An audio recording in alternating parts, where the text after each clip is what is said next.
Next in team number 4, we have Mahek and Manisha.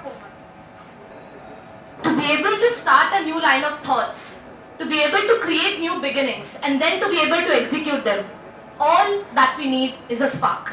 Good afternoon everyone, my name is Mahek and I am here to stand for the motion that organ selling should be legalized.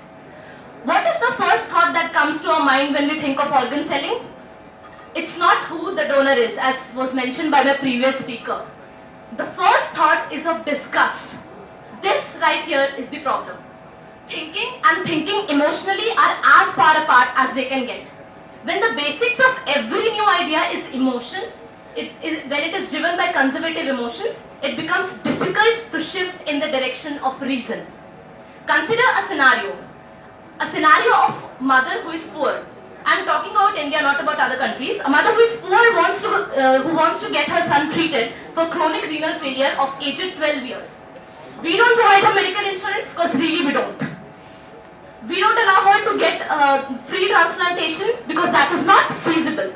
What is the next option? What is the next option? Why? Why can't she sell an extra kidney of her to make money and then use it for her son's transplantation? Why is this picture not in the frame? Ethically, we would have turned her back and then sent her home, thinking that and drowning in the ocean of nobility, that what bigger problem that we have prevented.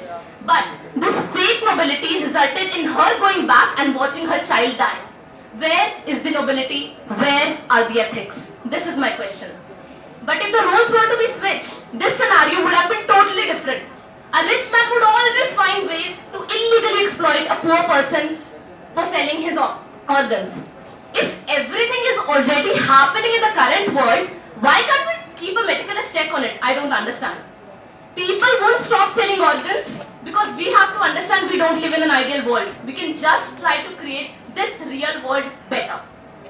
Organ handling, if it was done by professionals, would reduce organ wastage as opposed to the current scenario which further deteriorates the supply-demand graph. As far as my worthy opponents have mentioned the stake of inequality which occur when the poor sells and the rich buy, it already exists. It is only acting as a mirror which is reflecting the existing inequality. It is not creating a new one. In this world where freedom is the new concoction for the elixir that we call life, I humbly think that a person should be given the opportunity to decide what is good for himself if one is mentally sound.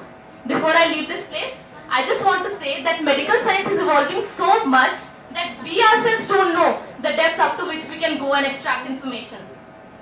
I just want to say that let this imagination take over and lead to where our mind can't fathom to wander. Because transplantation is a magic wand. We just need to give it to Harry Potter and not Voldemort. Thank you. Someone said, humans are the smallest organs of human body. And clearly, by putting our organs on sale, we are going to sell that little amount of humanity we have left. Good afternoon to the esteemed gathering. Myself, Manisha Komal, MBBS intern. And I'm going to debate against the motion. I understand there is a huge gap between the demand and the supply of the organs, as has been cited by the fellow speakers before. But is global market for organ sale an answer? Can a profit system exist where you can save life and at the same time not exploit the poor?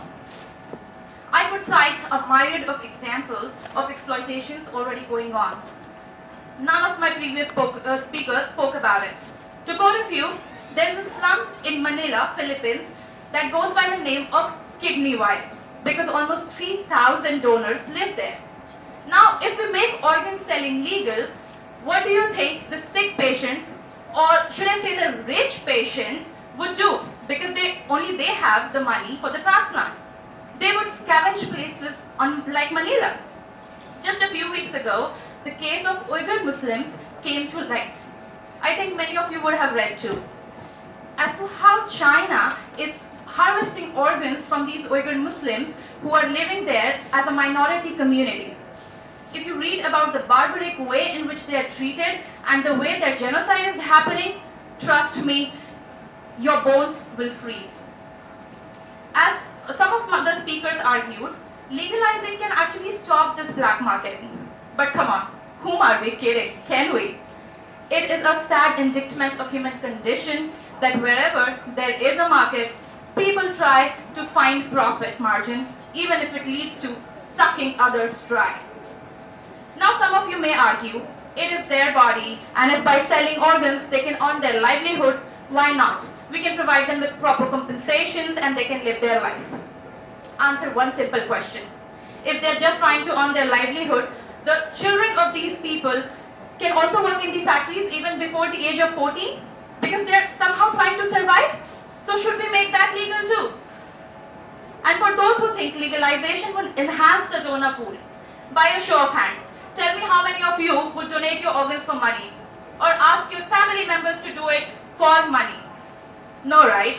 But you would advocate donating for the act of goodwill. So it will definitely not increase the donor pool. And there are other ways to increase the donor pool. And if for a spur of moment, I believe that yeah, it would. Still, legalizing would be a serious mistake. Because realizing that profit from the organs of the dead could provide an incentive for murder. As was a method devised in the past, Burking. You must have read in your forensic books. Burke and Howie killed 16 people and sold their organs to an anatomy professor for dissection. Also, it will demotivate the researchers trying to find cure to terminal illnesses because, again, you have an alternative. I'll conclude by saying, an organ market presents a metaphysical threat in that it demeans bodies as organs to trade. People will donate their organs, but not as an act of altruism, but to pay off their debts. And it is in no way fair to compel a man to sell his liver to feed his stomach. As doctors, we always assess the risk-benefit ratio as has been taught to me by my teachers. And looking at the exploitation rate and the disastrous effect this can bring to the society, I feel that the risks involved definitely outweighs the benefits. That's all. Thank you so much.